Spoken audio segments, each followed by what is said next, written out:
news network carrying this story on their webpage saying parents were saying it's 100% inappropriate. I have never seen that kind of disgust or dismay about some of the things that our community puts out with our music. And the lyrics to this song are appropriate. And so it's like we're not taking cues to saying, look, some things just aren't right for us. And the reason why we're so willing to accept the wrong things is because we haven't discovered what the right things are. And we want to talk about, oh, Miley Cyrus is ruining the word twerk or whatever the heck. I don't want to accept that.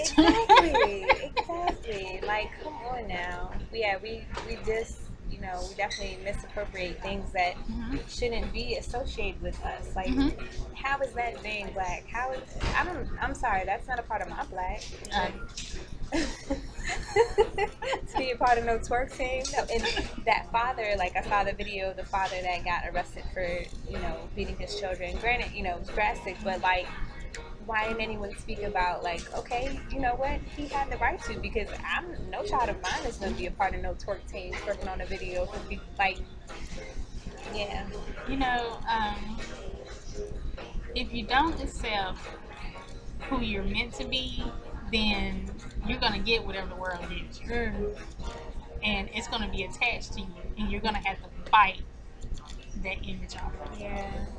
And I think that's a lot of what, you know, what happens. You know, even if you look at certain things with Trayvon Martin, Colin Powell did an interview, and he said something remarkable. He said, yes, it'll get people energized, but they'll forget about it just like everyone else. And even though some people may have gotten angry with him, it's the truth. It's the truth.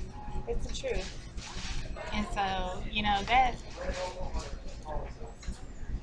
I think looking at ourselves, and sometimes people think looking at ourselves means the entire community. Well, communities are made up of families, and families are made up of individuals. So if you start with the individuals that are in your house, you have already begun to make an impact, because those are the people that step outside the door and reflect our culture. Right.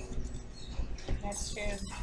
And I hate when I hear people say, oh, there's no unity in the community, people are doing this and doing that. Like, I hate to speak on that so much, because I feel like we put attention to the negatives so much that becomes the prominent thing that you see. Like, I want to shed light on the good. Like, there are people that are in movements, moving together, and, you know, solidifying as one, and, you know, it's out there. But people don't talk about that. They talk about the negative, and they want to associate us with the negative. So I'm like, we need to display the positive that's out there, because it is out there. And if you yourself would get involved, you would discover who those people are. You know, when things happen in America, and people say there's so much black on black crime, and, you know, why aren't we, you know, we'll march, you know, when someone of another ethnic group, you know, murders a black child. But if you're really, really involved, then you already know the people who are fighting every day. And black on black crime isn't just about getting guns out of people's hands. It's about making sure children have activities after school. It's make sure that children are in school. It's about getting parents involved. These issues are layered. And you can't criticize. You can't go through life criticizing someone else for playing their role. People have micro roles where they're meant to work with individuals, and people have macro roles where they're trying to fight those issues on a system-based basis. And so you have to respect where your role is, but you can't respect someone else's role, and you can't respect yours until you find it. Exactly. And a lot of people aren't trying to find it; they're just trying to live and get through. We gotta stop surviving. Like, survival mode is the death. See, survival mode keeps that parent getting up every morning, going to work, coming home, not noticing that their child isn't going to school. Survival mode is, you know, us not taking care of our bodies when we're getting these clues that something is wrong. Survival mode is just ignoring, you know, what, you know, society is saying about us, because we're just trying to go from paycheck to paycheck. And I understand. I understand the good Lord. I understand what it's like to not have. And because of that, that is what drives my heart, to help people. Because I know what it's like not to have, and to have no one willing to help. And there's too many people like that. Yeah. And so my thing is like, if you're in a situation, try whatever you can to find some joy. Even if it's looking out the window and seeing the sunshine. If that's what you have, then that's better than what you had the day before. Because the day before you had nothing and you thought you'd never have anything that'll make you smile. Those little bitty things may not mean much when you grab hold of it.